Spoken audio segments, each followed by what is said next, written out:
જામનગરમાં આજે પોલીસની શાખા સ્પેશિયલ ઓપરેશન ગ્રુપની કચેરી ખાતે જામનગર મેડિકલ એસોસિએશન સાથે એક બેઠક યોજવામાં આવી હતી।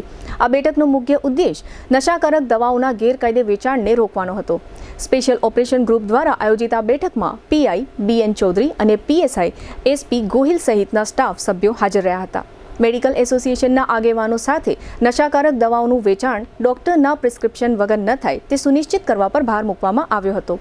ચર્ચા દરમિયાન મેડિકલ સ્ટોર્સને સ્પષ્ટ સૂચના આપવામાં આવી હતી કે તેઓ કોઈ પણ સંજોગોમાં ડોક્ટરના પ્રિસ્ક્રિપ્શન વિના નશાકારક દવાઓનું વેચાણ ન કરે।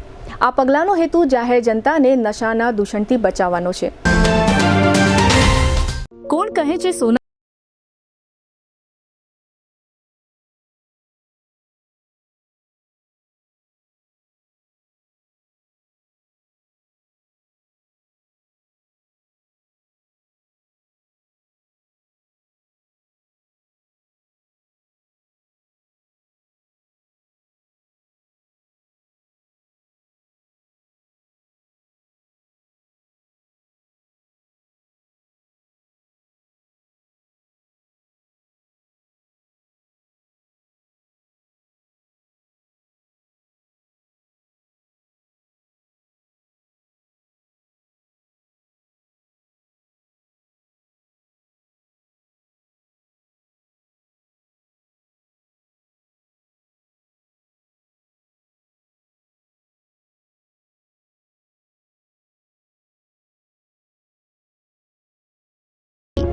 મધુવન ગોલ્ડ, જ્યાં વિશ્વાસ ચમકે સોનાથી પણ વધારે।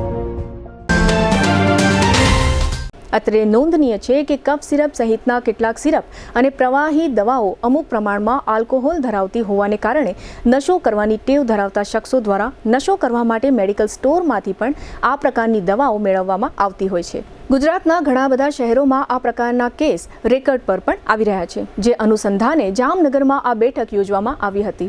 અત્રે ઉલ્લેખનીય છે કે થોડા મહિનાઓ અગાઉ જામનગરમાં પાન અને ઠંડા પીણાની દુકાનો સહિત અલગ અલગ ધંધાર્થીઓને ત્યાં દરોડા પાડીને નશાકારક પીણાની બોટલો ઝડપી લેવામાં આવતી હતી।